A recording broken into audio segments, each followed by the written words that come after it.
একটা জাহেলি আধার পেরিয়ে ইসলামী ছাত্র শিবিরের অকুতভয় মৃত্যু ভয়হীন চেতনার মধ্য দিয়ে একটি নতুন দিগন্ত, নতুন বাক, নতুন ডাইমেনশন তৈরি করে একটা নতুন বাংলাদেশ বিনির্মাণের জন্য বাংলাদেশ এগিয়ে যাচ্ছে। সম্মানিত ভাইরা আমার, জুলাইয়ের গণ অভ্যুত্থানে যে বিপ্লবে, যে সংগ্রামে বাংলাদেশের রাজনীতির পরিবর্তন হলো, আর আমরা এই জাতি একটি মানবিক বাংলাদেশ দেখার অপেক্ষায় আছি। এই সংগ্রামে ইসলামী ছাত্র শিবির ছিল দুঃসাহসী, নির্ভীক, বিজয়ী বীর।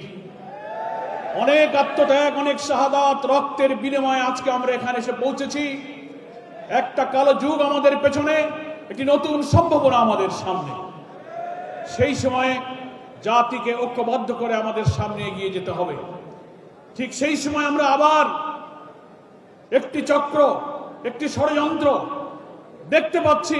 আমাদের এই অগ্রযাত্রাকে রুখে দেওয়ার জন্য ইসলামী ছাত্র শিবির তথা আধিপত্যবাদ বিরোধী ইসলামী জনতার এই সংগ্রামকে ঠেকাবার জন্য সন্ত্রাস দিয়ে যখন তারা পারেনি, তখন তারা মিথ্যাচার, অপপ্রচার, নানান প্রযুক্তি দিয়ে জাতিকে বিভ্রান্ত করে আমাদেরকে আবার সেই পেছনে ঠেলে দিতে চায়।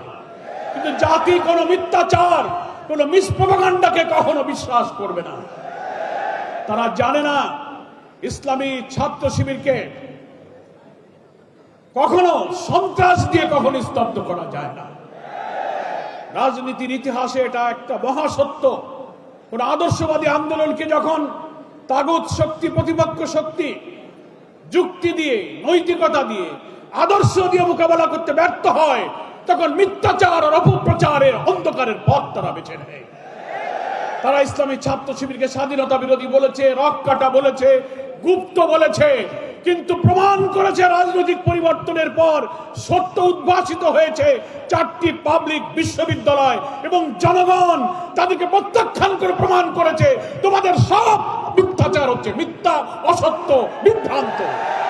জনগণ তাদের কথায় কখনো বিভ্রান্ত হয়নি। ইনশাআল্লাহ আগামী দিনে নতুন বাংলাদেশ গড়ার জন্য ইসলামী ছাত্র শিবিরের এই অকুতভয় যাত্রার পেছনে গোটা জাতি তাদেরকে সাহায্য করবে। ইসলামী ছাত্র শিবির সেই শক্তি, সেই প্রাণ, যে সত্তা তারা দুনিয়াকে আখিরাতের বিনিময়ে বিক্রি করে দিয়েছে। মহান আল্লাহ রাব্বুল আলামিন কোরআনের ওই যে অসাধারণ আবেগময়ী কথা সূরা নিসার 94 নম্বর আয়াতে উল্লেখ করেছেন, শিবির তার উপর দিয়ে জীবন গড়ে। আল্লাহ তাআলা বলছেন, আউযু বিল্লাহি মিনাশ শাইতানির রাজীম, বিসমিল্লাহির রহমানির রহিম, ফালিয়ুকাতিল ফি সাবিলিল্লাহি আল্লাযীনা ইয়াশরুনাল হায়াতাদ দুনিয়া বিল আখিরাহ।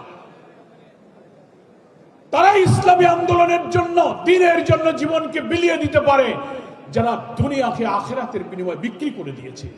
শিবির দুনিয়ার স্বার্থ, বিত্ত, বৈভব, সম্পদ, গাড়ি, বাড়ি, মর্যাদা, সম্মানকে আল্লাহর সন্তুষ্টির জন্য বিক্রি করে দিয়েছে। তাদেরকে সন্ত্রাস দিয়ে, মিথ্যাচার দিয়ে দুনিয়ায় দাবিয়ে রাখা যাবে না।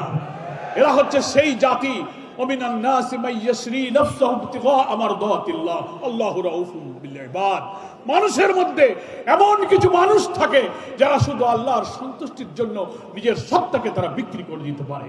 বলে যারা আল্লাহকে পাওয়ার জন্য জীবন বিলিয়ে দেয়, তাদের খুন, ফাঁসি, রিমান্ড, আয়নাঘর, ক্রস ফায়ার দিয়ে দমিয়ে রাখা যাবে না, যাবে না, যাবে না।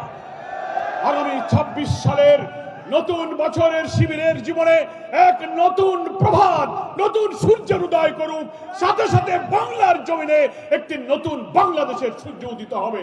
আজকের এই সম্মেলনের এই বার্তা সারা দেশ এবং দুনিয়ায় ছড়িয়ে পড়ুক, এই দোয়া করে, এই আকাঙ্ক্ষা ব্যক্ত করে আমার বক্তব্য শেষ করছি।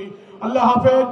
বাংলাদেশ জিন্দাবাদ, ইসলামী ছাত্র শিবির জিন্দাবাদ। আসসালামু আলাইকুম ওয়া রাহমাতুল্লাহি ওয়া বারাকাতুহু।